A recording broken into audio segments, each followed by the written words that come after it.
Hi, and welcome back to Stuff About Tutorials.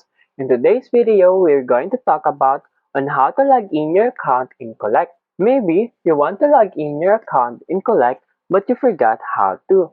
So in today's video, I am going to show you on how you can log in your account in Collect.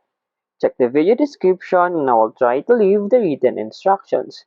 So without further ado, let's get into the video. First you need to do is to open your Collect application.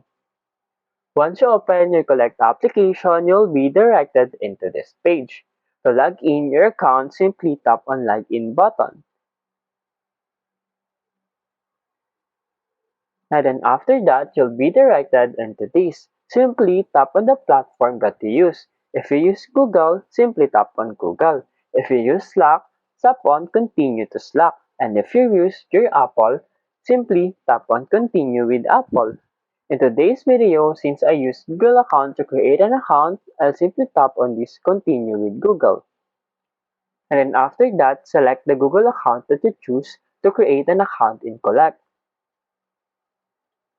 And then you'll just need to wait. And then as you can see, I just log in my account. There you go. If you wanted to know on how to log in your account in Collect, that is the easiest way I know how. If you know another way to log in your account in Collect, leave a comment below. Also, be sure to subscribe for more videos.